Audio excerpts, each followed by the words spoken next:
The Savage Hawkman number 20, written by Tom DeFalco, art by Joe Bennett. This is the final issue of the book, and yep, they wrap it up. So, last issue we had Hawkman was being attacked by a hulked out version of Dr. Ziegler and a dude named Mark because they got some experimental bio stuff on them. And apparently, last issue, Hawkman had one of his wings ripped off. I didn't mention that because they didn't really point it out. I glanced over it. But now he's sitting at the bottom of a well, detransformed, and he's like, okay, this sucks. I hate this. And the entire inner monologue is saying, here's how Hawkman went from being a Thanagarian to ending up on Earth and thinking he was human. They're trying to actually bridge that gap, which they had never done before. And they basically said, you know, he was a gladiator or whatever, and he fled from that planet once he was accused of killing the king or whatever. He ended up on Earth in the middle of a hurricane. The storm knocked him off course, and he had like amnesia or whatever, and all he could remember is his own name of Qatar Hall, which the doctors and nurses mistook to be Carter Hall, and so then he just became a person and learned archaeology and went to college and did all the other stuff. So that's how we bridge that. Amnesia. Anyway, he's down at the bottom as well. He's not feeling great. He doesn't want to transform again because he thinks, oh no, what if I'm still missing my wing? I will be useless.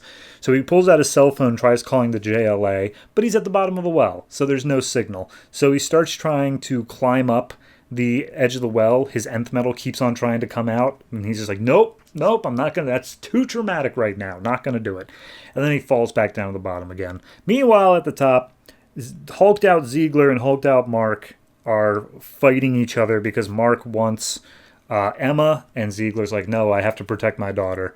So eventually Hawkman gives in with like a little bit of the nth metal, and he's allowed to make claws, which make it easier for him to fly or jump out of the well.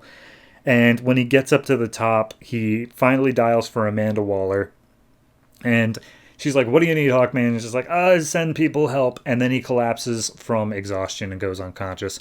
And then the nth metal starts taking over and puts him in a cocoon.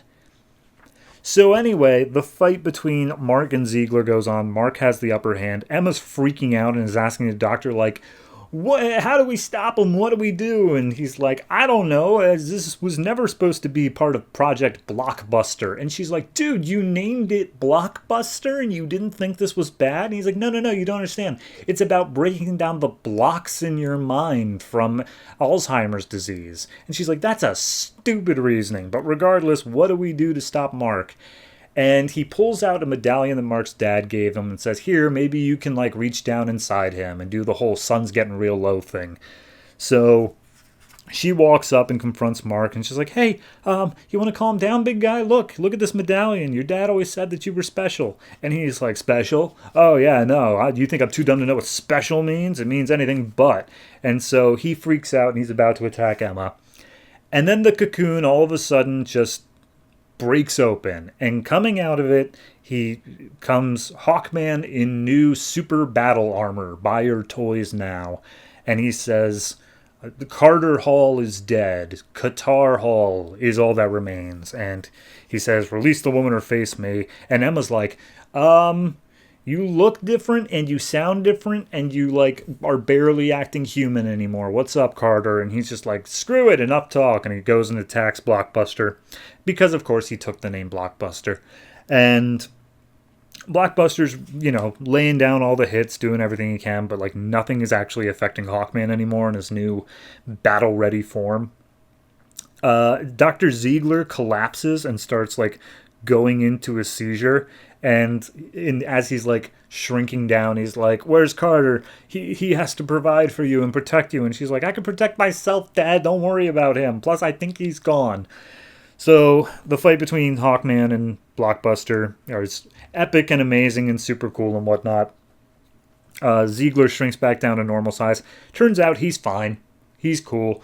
But then Emma's like, oh, does that mean Mark's going to shrink down soon too? And he's like, probably not, considering your dad had 1 dose and Mark had several hundred. So at that point, Blockbuster's got Hawkman's head in his hands. He's like, oh, might is right. Nothing could stop me. And Hawkman's like, psh, you claim you're invincible. Let's see how true that really is. And he throws a punch and just knocks Blockbuster like 500 feet into the air, where Green Lantern catches him, Simon Baz from the Justice League of America.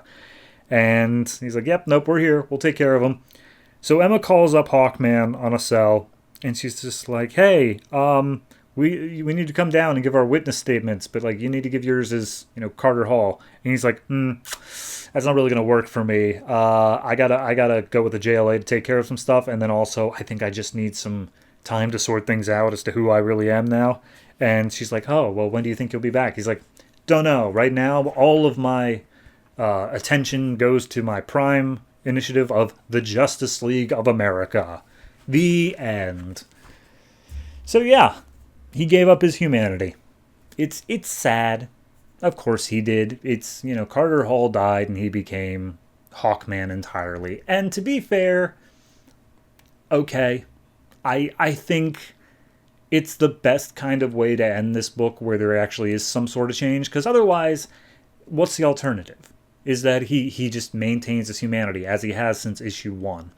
I like the fact that we're ending off this series with a big transition of the character, and then JLA will hopefully explore that more and give him time to be like, oh, he's truly is just this alien who's brutal and merciless. So I enjoy that idea. Overall, this book has kind of just been a weird ride because it felt like they had an idea as to what they wanted to do in the beginning. And then Rob Liefeld jumped in and was just like, actually, he's an alien. And then everything after that was just kind of dealing with, crap, how do we square that circle? Which isn't that just Hawkman in a nutshell? That the writers just can't get a grip on what they want to do with him. And in the end, it just ends up being a little bit of a mess. So in the end, this is the quintessential Hawkman run, in that it does all of that. I'm going to give this one specifically, I'll give it like a 7. No, I'll give it a 6.5. I think that the Cocoon thing was kind of dumb. Especially because it only lasted for like 1 page, and just, oh no, he's all healed and also has new battle-ready armor. Yeah, it's a bit dumb, but it was enjoyably dumb at the very least. So 6.5, and goodbye to the Savage Hawkman.